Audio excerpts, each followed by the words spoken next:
الحمد للہ وکفا وسلام علی عبادہ الذین اصطفیٰ.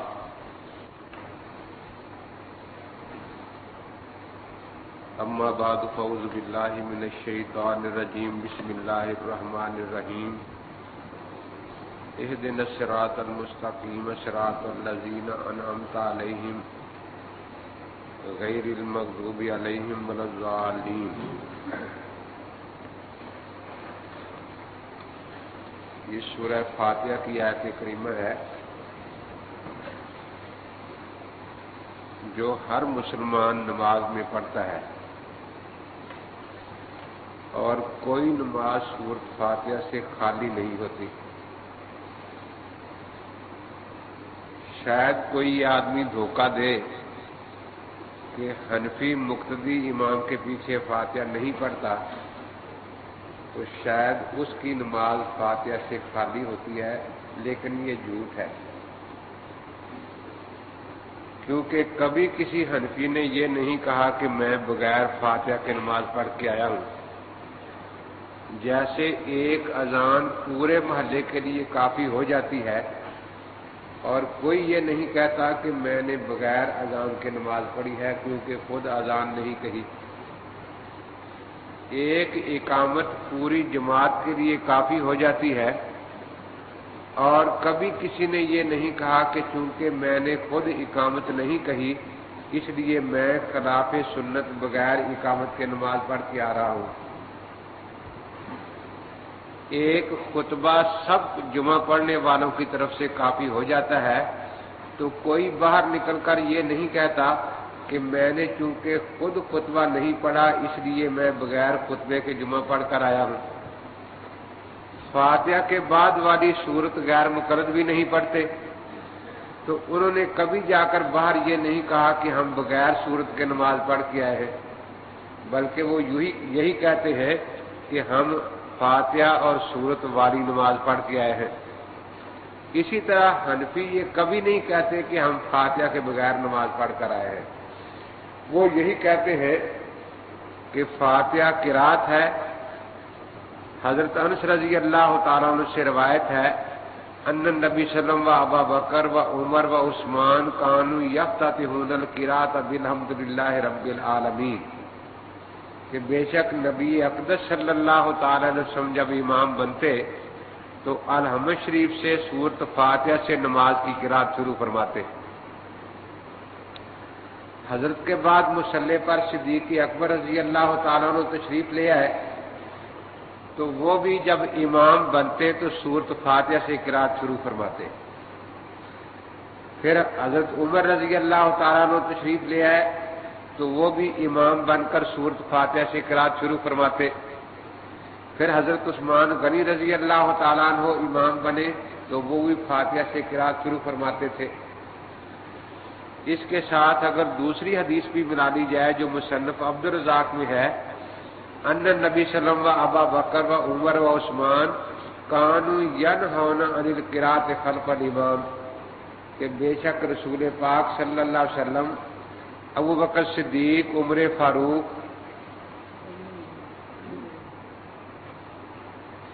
اور حضرت عثمان رضی اللہ تعالیٰ عنہ یہ امام کے پیچھے قرات سے منع فرمایا کرتے تھے. تو دونوں حدیثوں کو ملانے سے نتیجہ کیا نکلا کہ رسول اقدس صلی اللہ تعالی وسلم فاتحہ سے امام بن کر قرات شروع کرتے تھے اور پچھلوں کو فاتحہ پڑھنے سے منع فرمایا کرتے تھے. ابو بکر صدیق رضی اللہ تعالیٰ عنہ امام بن کر سورہ فاتحہ سے قرات شروع کرتے تھے اور اپنے مقتدیوں کو پیچھے فاتحہ پڑھنے سے منع فرمایا کرتے تھے.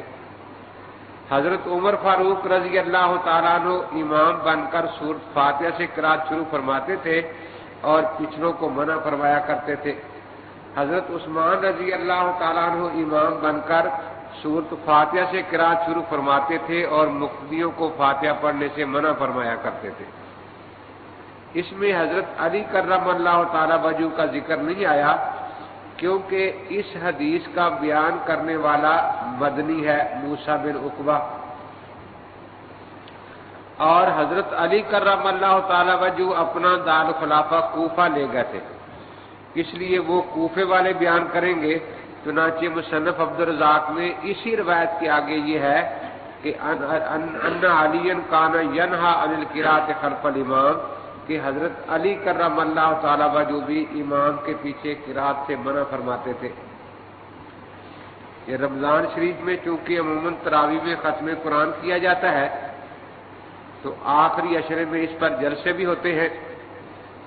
ایک جگہ میری تقریر تھی تو قریب غیر مقلدین کی مسجد بھی تھی، تو ان کے نوجوان بھی ساتھ ساتھ پھر رہے تھے اور کہہ رہے تھے کہ آج ہمارے ہاں بھی ختم قرآن ہے، آج ہمارے ہاں بھی ختم قرآن ہے. میں ان کی بات سے تو سمجھ گیا. میں نے پوچھا یہ کون ہے؟ کہ جی یہ اہل حدیث ہے. میں نے کہا بھائی رمضان کا مبارک مہینہ ہے، آخری عشرہ ہے اور بابرکت راتیں ہیں، تو کم از کم ان راتوں میں تو جھوٹ بولنے سے توبہ کر لیا کرو. وہ بڑے بگڑے کہ جی ہم نے کون سا جھوٹ بولا.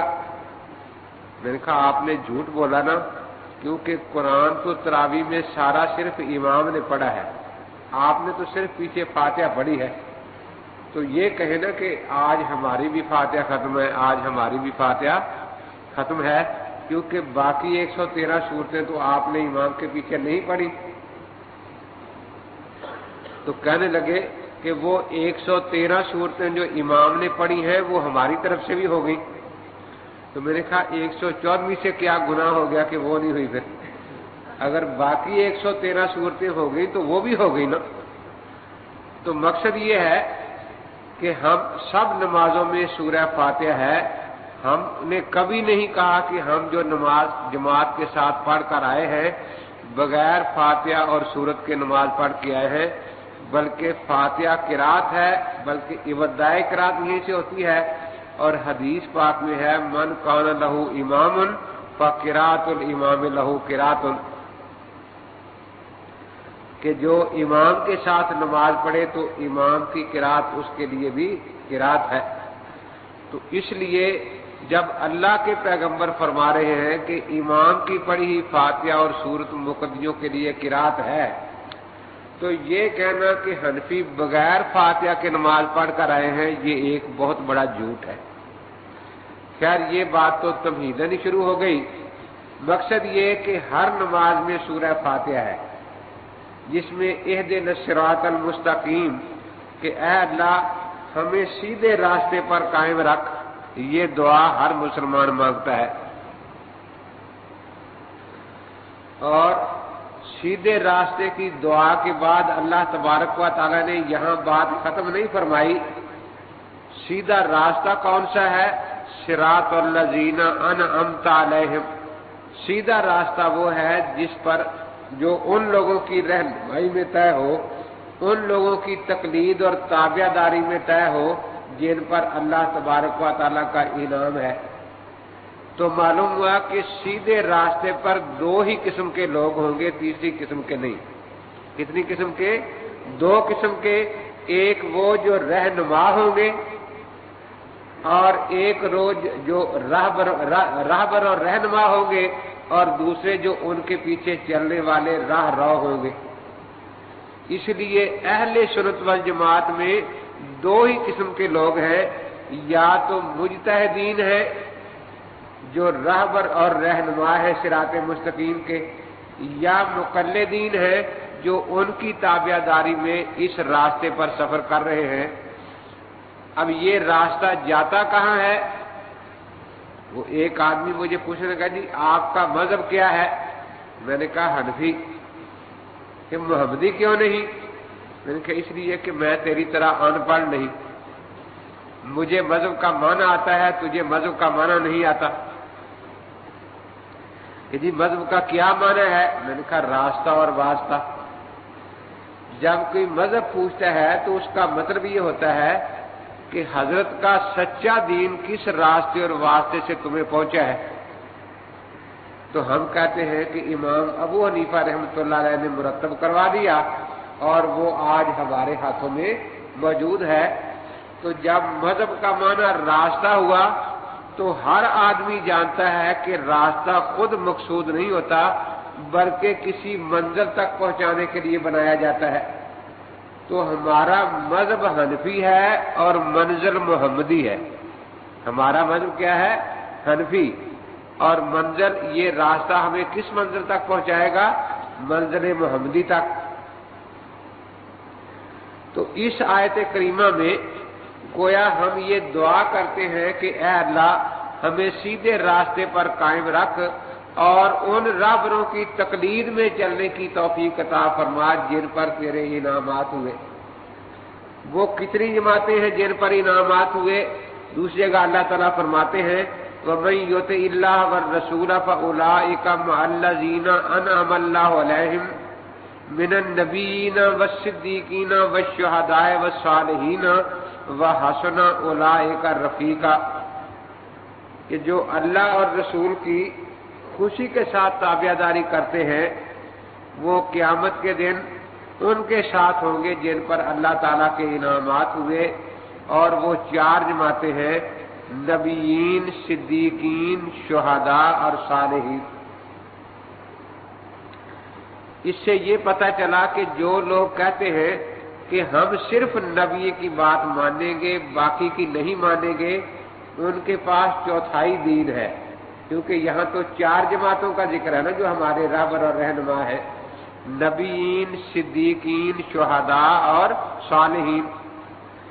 اب ان چاروں میں سے نبیین کا سلسلہ تو ختم ہو گیا، کیونکہ اللہ تبارک و تعالی نے فرما دیا ما کان محمد ابا احد من رجالکم ولکن رسول اللہ وخاتم النبیین، کہ حضرت محمد صلی اللہ تعالی علیہ وسلم تم سے کسی مرد کے باپ نہیں۔ مرد کا لفظ یہاں لائے کیونکہ آپ کو اللہ نے بیٹے دیے ضرور، لیکن ایک بھی مرد کی عمر تک نہیں پہنچا، جوان نہیں ہوا، کیونکہ آپ کے بعد نبوت کا سلسلہ اللہ تبارک و تعالی نے بند کر دینا تھا۔ بیٹیاں بھی دیں اور وہ جوان بھی ہوئی، ان کی شادیاں بھی ہوئیں، ان میں سے صاحب اولاد بھی ہوئی، لیکن بیٹوں میں سے کوئی بھی جوان نہیں ہوا۔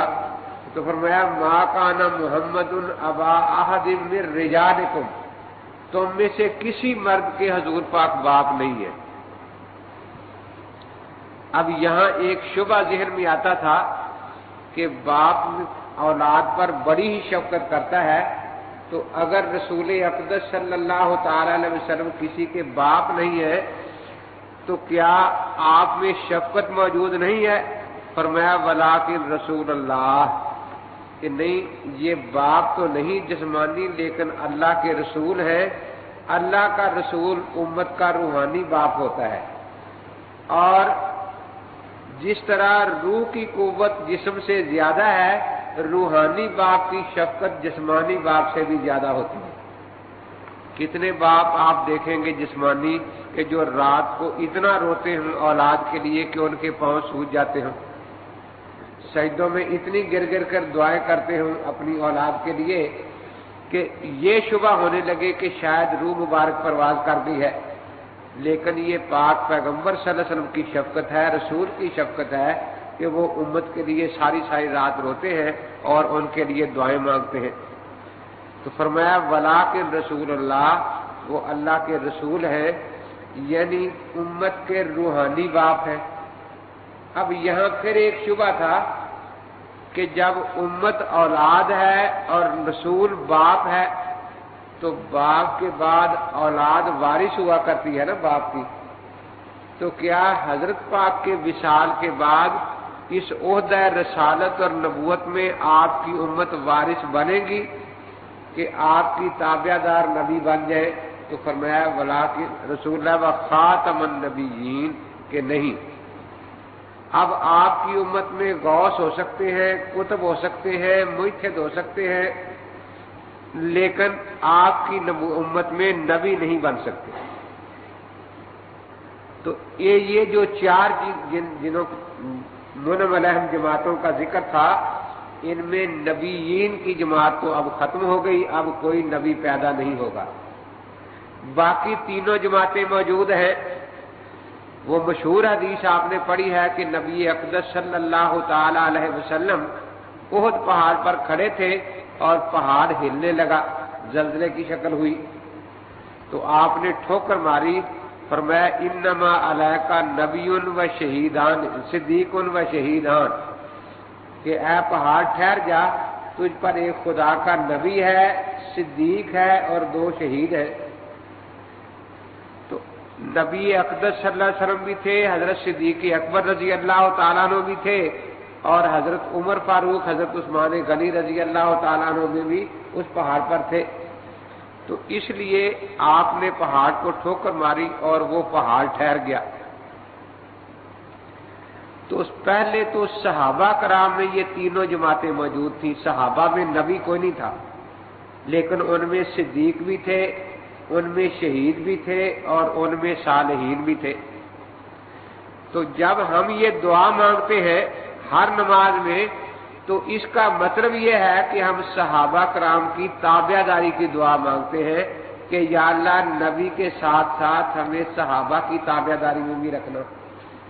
تو صحابہ پہلے صدیق ہیں، پہلے شہداء ہیں، پہلے صالحین ہیں۔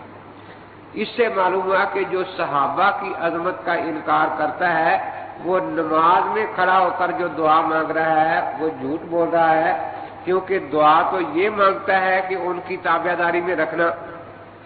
اب نبوت تو ختم ہو گئی، لیکن آپ کے بعد یہ تینوں جماعتیں آئندہ صحابہ کے بعد امت میں بھی موجود رہیں گی۔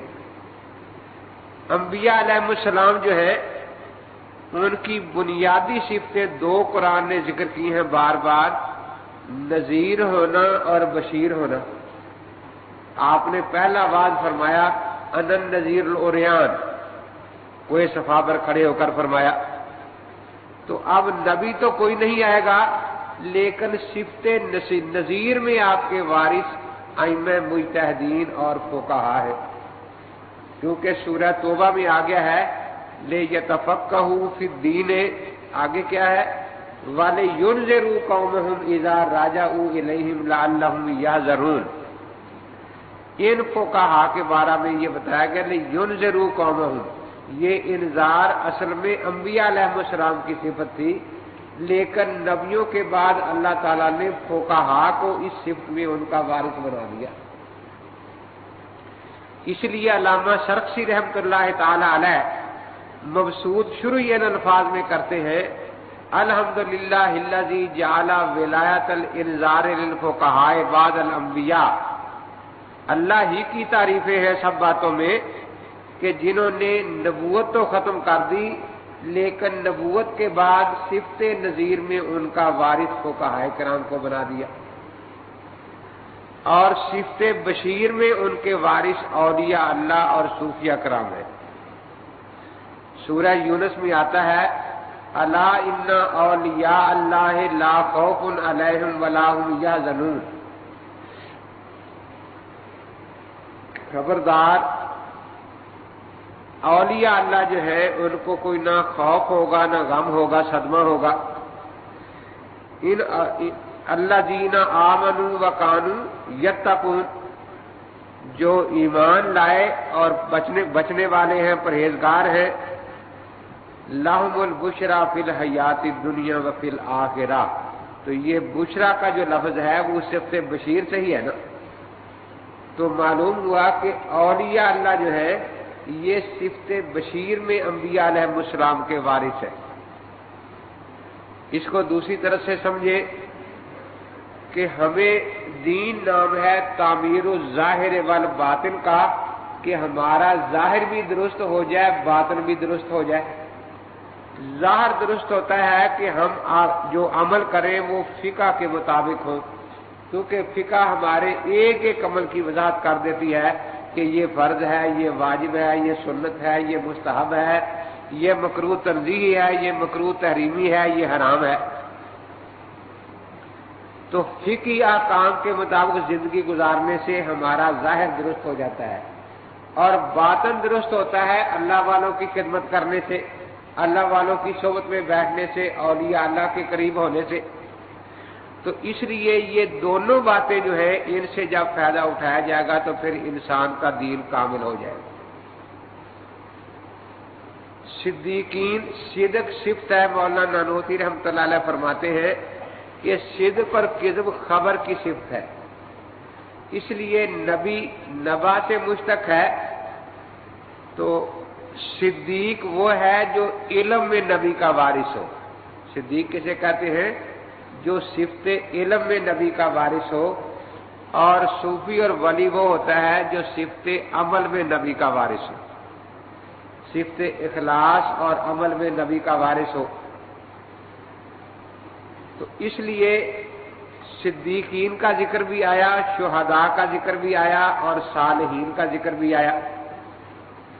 اب صحابہ کرام کے بعد صدیقین اگرچہ بہت ہوئے ائمہ مجتہدین، لیکن 4 مجتہدین کا مسلک دنیا میں چلا اور باقی کا مٹ گیا۔ اسی طرح صالحین بہت ہوئے، لیکن 4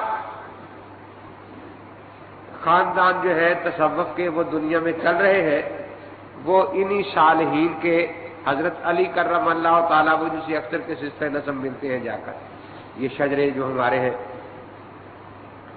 درمیان میں صدیق اور صالح کے شہداء کو رکھا گیا ہے، جس سے یہ بتایا جاتا ہے کہ جہاد جب ہی صحیح سمجھا جائے گا کہ ایک طرف تو وہ فقہی احکام کے موافق جہاد کرے، صحیح طریقے سے جب ہی ہوگا نا، دوسری طرف اللہ والوں کے ساتھ بیٹھ کر اس نے خلوص بھی نصیب حاصل کر لیا ہو اور محض خلوص نیت سے جہاد کرے، تو اس سے یہ بھی پتہ چلا کہ غیر مقلدوں کے لشکر طیبہ کا جہاد قبول نہیں ہے، کیونکہ وہاں جانے سے وہ کام ہی 2 کرتے ہیں، یا ائمہ مجتہدین سے بدزن کرتے ہیں یا اولیاء اللہ سے بدزن کرتے ہیں۔ اولیاء اللہ سے ائمہ مجتہدین سے احکام جہاد ہمیں ملنے تھے جو صحیح تھے، تو جب ان سے دور ہو گئے پھر جو چاہے کرتے رہے، اور اللہ والوں سے اخلاص اور خلوص نصیب ہونا تھا، تو جب ان سے بدزن کر دیا تو اس نعمت سے بھی انسان محروم ہو گیا۔ تو اس لیے عام طور پر یہی ہوتا ہے، 2 چیزوں کا ذکر ہوتا ہے، ایک فقہ کا، ایک جہاد کا۔ جہاد ہوتا ہے ملک گیری کے لیے، تاکہ کافروں سے ملک چھین کر اسلامی حکومت میں شامل کیا جائے، اور فقہ ہے ملک داری کے لیے کہ جب ملک آ جائے گا تو اس میں اسلامی قانون فقہا ہی نافذ کریں گے نا۔ تو اس لیے شہداء کا کام ہے ملک حاصل کرنا، مجاہدین اور شہداء کا، اور فقہا کا کام ہے جو ملک حاصل ہو گیا ہے اس میں فقہ اسلامی کا نفاذ اور قانون اسلامی کا نفاذ کرنا۔ تو یہ پہلی بات جو میں نے آپ کے سامنے عرض کی وہ یہی ہے کہ ہم ہر نماز میں جو دعا مانگتے ہیں وہ صحابہ کی تابعداری اور ان کی تقلید اور اتباع کی دعا مانگتے ہیں۔ صدیقین، شہداء، صالحین اگرچہ قیامت تک ہوتے رہیں گے، لیکن المطلق یطلق یراد بالفرد الکامل، فرد کامل صدیق کے صحابہ میں ہے، شہداء فرد کامل صحابہ کرام میں ہے، صالحین کے فرد کامل صحابہ کرام میں ہے، باقی جو صدیق ہیں وہ ان صحابہ کے تابعین میں سے ہیں، باقی جو شہداء ہیں وہ ان صحابہ کے تابعدار ہیں، باقی جو صالحین ہیں ان کے سب کے شجرے صحابہ سے ہی جا کر ملتے ہیں، خصوصاً حضرت علی کرم اللہ تعالی وجہ سے۔ تو اس لیے صحابہ کرام کی عظمت جو ہے اس بارے میں نہایت وضاحت کے ساتھ قرآن پاک نے بیان کر دیا ہے کہ وہ تمہارے پیش رو ہیں، تمہارے رہبر ہیں، تمہارے رہنما ہیں، ان کی تابعداری کے بغیر کوئی آدمی صراط مستقیم پر چل نہیں سکتا۔ اب ایک شبہ جو عام طور پر پھیلایا جاتا ہے کہ قرآن پاک میں یہ تو ہے کہ صحابہ کی تعریف ہے رضی اللہ عنہم و رضوا عنہ، لیکن قرآن پاک میں جس طرح صحابہ کا تذکرہ آ رہا ہے اسی طرح منافقین کا تذکرہ بھی تو قرآن پاک میں موجود ہے نا، اور ایسے منافقین کے جن کا حضور پاک کو بھی علم نہیں تھا، لا تعلمہم نحن نعلمہم، اب وہ یہ کہتے ہیں کہ عین ممکن ہے کہ ہم غلطی سے منافقین کو صحابہ سمجھتے رہے، یا دوسرا پہلو ہو کہ صحابہ کو کہ منافقین سمجھنا شروع کر دے۔ تو یہ کیسے پتہ چلا کہ ابو بکر صدیق، عمر فاروق، عثمان غنی معاذ اللہ منافق نہیں تھے؟ کیونکہ حضرت کے زمانے میں یہ دونوں جماعتیں موجود تھیں، نہ صحابہ بھی تھے اور منافقین بھی موجود تھے۔ تو اس بارے میں ایک تو الزامی جواب ہم ان کو دیا کرتے ہیں کہ یہ تو پھر اشکال حضرت علی رضی اللہ تعالیٰ عنہ کے بارے میں بھی ہو سکتا ہے کہ شاید ان کو جو صحابی سمجھا جا رہا ہے معاذ اللہ وہ منافقین میں ہوں۔ تو اس بارے میں آپ جو لاہ عمل تیار کریں گے، جو پیمانہ بنائیں گے جس سے حضرت علی کرم اللہ تعالیٰ وجہ کی صحابیت آپ ثابت کر سکیں، اسی پیمانے پر ہم ابو بکر صدیق، عمر فاروق اور عثمان غنی کی صحابیت ثابت کر دیں گے۔ تو یہ عام طور پر ان پڑھوں میں رافضی فتنہ پھیلاتے رہتے ہیں، جو منافقوں والی آیتیں ہیں وہ اکٹھی کر کے پھر بتاتے رہتے ہیں کہ دیکھو منافقین کا ذکر قرآن میں ہے یا نہیں۔ صحابہ کا ذکر بھی قرآن میں ہے، لیکن حضرت زید کے سوا کسی صحابی کا نام قرآن میں نہیں ہے۔ اب اختلاف جو ہے، کہتے ہیں کہ ہم قرآن کو مانتے ہیں، اختلاف اس بارے میں ہے کہ قرآن نے کہیں ابو بکر کا نام لے کر نہیں بتایا کہ وہ صحابی ہے، عمر کا نام لے کر نہیں بتایا کہ وہ صحابی ہے۔ تو ہم کہتے ہیں کہ وہ معاذ اللہ منافقین میں سے تھے، آخر حضرت کے زمانے میں منافقین بھی تو تھے یا نہیں؟ تو ہم جب پوچھتے ہیں کہ حضرت علی کرم اللہ تعالیٰ وجہ کے بارے میں آپ کا کیا خیال ہے اور کیا پیمانہ ہے، تو یہاں ان کو خاموش ہونا پڑتا ہے۔ لیکن ہمارا دونوں فریقوں کو جواب یہ ہوتا ہے کہ نہ ابو بکر صدیق منافقین میں ہے، نہ حضرت علی رضی اللہ تعالیٰ عنہ، کیونکہ یہ ٹھیک ہے قرآن نے منافقین کا ذکر کیا ہے، لیکن کس انداز میں؟ والسابقون الاولون من المہاجرین والانصار والذین اتبعوہم بإحسان رضی اللہ عنہم ورضوا عنہ وأعد لهم جنات تجری تحتها الانہار خالدین فیہا ابدا ذالک الفوز العظیم۔ اس آیت کریمہ میں 3 جماعتوں کا ذکر آیا، ایک تو مہاجرین کا، دوسرے انصار کا، اور تیسرے جو ان کی تابع داری کرنے والی جماعت ہے اہل سنت والجماعت، صحابہ کو ماننے والے، تابعین بے احسان، ان تینوں کے بارے میں فرما دیا رضی اللہ عنہ و رضوا عنہ، اللہ ان سے راضی ہے اور وہ اللہ سے راضی ہے۔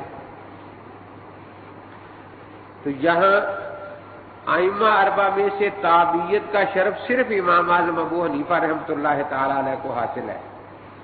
تو اس لیے فقہ حنفی کا خدا کا پسندیدہ فقہ ہونا اس آیت کے اشارے سے ثابت ہو رہا ہے۔ فرمایا رضی اللہ عنہ وعد لهم جنات تجری تحتها الانہار خالدین فیہا ابدا ذالک الفوز العظیم۔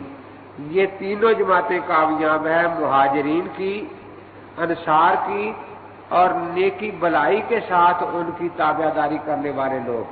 ان کے لیے اللہ نے باغات تیار کی ہیں جن میں یہ خطرہ نہیں کہ پانی بند ہو جائے گا اور شاید باغ خشک نہ ہو جائے، پھل گر نہ جائے، اس میں تو ہر وقت نہریں جاری ہیں۔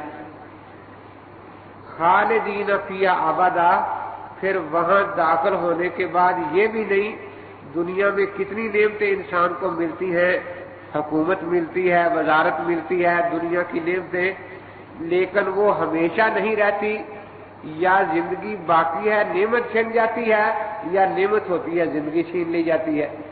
فرمایا کہ وہاں جنت میں داخلے کے بعد یہ بات نہیں ہوگی، خالدین فیہ ابدا، جس کو ایک دفعہ جنت مل جائے گی، نہ تو یہ ہوگا کہ جنت کی نعمتیں باقی رہے اور ان کی زندگی ختم کر دی جائے، نہ یہ ہوگا کہ ان کی زندگی تو باقی رہے لیکن جنت سے نکال دیے جائے کہ بس بھی کافی دیر رہا، باہر کہیں سفر کر رہا جا کے۔ تو خالدین فیہ ابدا ذالک الفوز العظیم، فرمایا یہ سب سے بڑی کامیابی ہے. کوئی دورہ حدیث میں کامیاب ہو جائے یہ بھی کامیابی ہے, ایم اے میں کامیاب ہو جائے یہ بھی کامیابی ہے نا, ممبری میں کامیاب دنیا کی کامیابی ہے, لیکن سب سے بڑی کامیابی ہے کہ آخرت کے امتحان میں انسان پاس ہو جائے. کیونکہ یہاں اگر فیل ہو گیا کوئی مضمون رہ گیا تو دوبارہ گنجائش ہے پرچہ دینے کی, لیکن وہ ایسا امتحان ہے کہ جب فیل ہو گیا پھر دوبارہ دنیا میں آ کر پرچے حل کرنے کی اجازت. تو فرمایا یہی بڑی کامیابی ہے. اب ان تین جماعتوں کا ذکر کرنے کے بعد اللہ تعالیٰ فرما رہے وَمِمَّنْ حَوْلَكُمْ مِنَ الْأَعْرَابِ مُنَافِقُونَ وَمِنْ أَهْلِ الْمَدِينَةِ مَرَدُوا عَلَى النِّفَاقِ لَا تَعْلَمُهُمْ نَحْنُ نَعْلَمُهُمْ سَنُعَذِّبُهُمْ مَرَّتَيْنِ ثُمَّ يُرَدُّونَ إِلَى عَذَابٍ عَظِيمٍ. تو منافقین کا ذکر ان تینوں جماعتوں کے بعد اللہ تعالی نے فرمایا ہے. معلوم ہوا کہ مہاجرین میں کوئی منافق نہیں تھا, انوں کے علاوہ تھے. تو جتنے تواتر سے ہمیں باقی دینی چیزیں پہنچی ہیں اتنے ہی تواتر سے یہ بات پہنچی ہے کہ ابوبکر صدیق مہاجرین میں سے ہے, عمر فاروق مہاجرین میں سے ہے, عثمان غنی مہاجرین میں سے ہے, حضرت علی مہاجرین میں سے ہے. تو اس لیے منافقوں والی آیات تو قرآن میں موجود ہیں, لیکن یہ بھی قرآن نے واضح کر دیا کہ مہاجرین میں کوئی منافق نہیں تھا, انصار میں کوئی منافق نہیں تھا, تابعین میں احسان میں کوئی بھی منافق نہیں تھا. حضرت امام اعظم ابو حنیفہ رحمۃ اللہ علیہ جب پہلی ملاقات ہوئی امام مالک رحمۃ اللہ تعالی علیہ سے, انہوں نے پوچھا من این انت, آپ کہاں سے ہیں؟ فرمایا من اہل العراق. تو فرمایا العراق دار النفاق, العراق دار النفاق. امام صاحب تھوڑی دیر خاموش رہے, اس کے بعد کہا کہ میں جی قرآن پاک کی آیت سناتا ہوں اگر اجازت ہو. میں سناؤ کہ ممن حولکم من الاعراب منافقون من اہل العراق, نہیں من اہل مدینہ. امام مالک مدینہ کے امام تھے نا. امام صاحب نے پھر یوں ہی پڑھا من اہل العراق. انہوں نے کہا بھائی غلط پڑھتے ہو, اہل عراق کا نہیں ذکر, اہل مدینہ کا ذکر ہے. تو امام صاحب مسکرائے تو پھر امام مالک کو سمجھ آئی کہ یہ تو میرے اعتراض کا جواب دیا جا رہا ہے کہ من اہل مدینہ قرآن میں ہے, میں نے العراق دار النفاق کہا تھا نا. تو امام صاحب نے یوں پڑھ کے بتایا. جب اب دیکھیے یہاں ایک بات تو یہ ثابت ہو گئی کہ مہاجرین انصار اور ان کے تابعین میں احسان میں کوئی منافق نہیں تھا, منافق ان کے علاوہ ہے. اب ان تینوں جماعتوں کے لیے اللہ نے اپنی رضا کا اعلان کیا اور منافقین کے لیے سنعذبہم مرتین ثم یردون الی عذاب عظیم. اللہ تعالی نے فرمایا کہ ان کو 2 مرتبہ عذاب دیا جائے گا اور پھر تیسرے عذاب جو بڑا ہے اس کی طرف لے جایا جائے گا. تو یاد رکھیں دنیا یہ سزائیں جو ہیں یہ 3 ہی قسم کی ہیں, یا دنیا میں حدود اور تعزیرات, یا جہاد میں کافروں کو قتل کر دینا منافقوں کو, یا پھر آگے قبر کا عذاب اور ثواب, اور اس کے بعد وہ بڑا عذاب اور ثواب جو ہے دوزخ کا. اب یہ سب کا اتفاق ہے کہ دنیا میں اگر کافر اور منافق قتل ہو رہے ہیں تو اس عذاب ثواب کا اثر روح اور جسم دونوں پر ہو رہا ہے. اگر کسی کافر کا چور کا ہاتھ کاٹا جا رہا ہے, زانی کو سنسار کیا جا رہا ہے, تو یہ سزائیں جو اللہ نے دنیا میں رکھی ہیں اس سزا میں جسم اور روح دونوں شریک ہیں یا نہیں؟ سب کا اتفاق ہے کہ شریک ہے. آپ اب بولے نہیں, سارے مماتی بیٹھے ہو. تو جیسے دنیا کی ان سزاؤں میں جسم اور روح دونوں شریک ہے, آخرت کی سزاؤں میں بھی سب کا اتفاق ہے, کیونکہ کافروں کو بڑا شبہ یہی تھا کہ میں یہی الزام وحی یا رمیم, یہ ہڈیاں وغیرہ جسم باقی گوشت کیا ہڈیاں بھی ساری کھنگ جائیں گی, تو ان کو کیسے زندہ کیا جائے گا؟ تو اگر جسم کو عذاب نہیں تو آسان بات تھی کہ بھئی ہم نے کب کہا ہے کہ جسم کو عذاب ہوگا؟ وہ تو صرف روح کو ہونا ہے اور وہ گلی سڑی نہیں۔ تو اللہ تعالی نے فرمایا قل یحییھا الذی انشأھا اول مرہ، اللہ تعالیٰ اسی جسم کو زندہ کریں گے جس خدا نے اس جسم کو پہلے بنایا تھا۔ پھر تو دوزخ اور جنت میں جو عذاب ثواب ہے اس میں بھی جسم اور روح دونوں شریک ہیں۔ اب یہ کون سی آیت ہے یا حدیث میں فرق آ گیا ہے کہ دنیاوی عذاب و ثواب میں جسم اور روح دونوں شریک ہوں، آخرت کے عذاب اور ثواب میں جسم اور روح دونوں شریک ہوں، اور قبر کے عذاب صرف روح کے لیے ہو، جسم کو اس میں شامل نہ کیا جائے۔ جب تین عذابوں کا ذکر ایک ہی سیاق میں اللہ تبارک و تعالی نے فرما دیا تو اس سے بات بالکل واضح ہو گئی کہ جس طرح دنیاوی حدود و تعزیرات یا جہاد وغیرہ میں قتل کرنا، اس عذاب میں جسم اور روح دونوں شریک ہیں۔ آخرت میں جنت اور دوزخ کا جو عذاب اور ثواب ہے اس میں بھی جسم اور روح دونوں شریک ہیں۔ اسی طرح اہل سنت والجماعت کا اس بات پر اتفاق ہے کہ قبر میں جو عذاب و ثواب ہے اس میں بھی جسم اور روح دونوں شریک ہیں۔ تو بہرحال اللہ تبارک و تعالیٰ نے یہ نہیں فرمایا کہ منافقوں کو خلیفہ بنایا جائے گا، ان کو یہ کیا جائے گا، بلکہ ان کے لیے تو عذاب مقرر کر دیا، دنیا میں بھی، قبر میں بھی اور آخرت میں بھی۔ تو اس آیت کریمہ سے یہ بات واضح ہو گئی کہ یہ کہنا کہ قرآن میں منافقین کا ذکر ہے، اس لیے نام تو ذکر نہیں نہ صحابہ کے نہ منافقین کے، تو پتہ نہیں جس کو ہم صحابی سمجھ رہے ہیں وہ کہیں منافق ہی نہ ہو۔ تو یہ بات انہوں نے آدھی بیان کی ہے، قرآن نے پوری وضاحت کر دی ہے کہ مہاجرین میں منافق کوئی نہیں، انصار میں منافق کوئی نہیں، تابعین میں احسان میں منافق کوئی نہیں، منافق ان تینوں جماعتوں کے علاوہ ہے۔ تو اس لیے عشرہ مبشرہ یا جتنے یہ صحابہ کرام ہیں ان کے بارے میں اسی طرح ایک آیت اسی بارے میں اور عرض کر دیتا ہوں۔ سورہ حشر میں ہے للفقراء المہاجرین الذین اخرجوا من دیارہم واموالہم یبتغون فضلا من اللہ ورضوانا وینصرون اللہ ورسولہ اولئک هم الصادقون۔ فرمایا کہ وہ مہاجرین جو اپنے شہر مکہ میں بڑے مالدار تھے، کیوں؟ پورے عرب کے ملک میں سب سے مالدار شہر مکہ تھا۔ اس کی وجہ کیا تھی کہ ان کا سارا تجارت پر مدار تھا اور قریش ہی تجارت کرتے تھے۔ قرآن پاک نے ان پر یہ بتایا ہے، ان کو احسان بتایا ہے لإیلاف قریش ایلافہم رحلۃ الشتاء والصیف فلیعبدوا رب ھذا البیت الذی اطعمہم من جوع وآمنہم من خوف۔ کیونکہ باقی اگر لوگ تجارت کا سامان لے کر چلتے تھے لوگ لوٹ لیا کرتے تھے، اور قریش کا وہ لوگ احترام کرتے تھے، ان کے تجارتی کافروں کو بالکل لوٹتے نہیں تھے، اس لیے پورے ملک کی تجارت پر قریش کا قبضہ تھا۔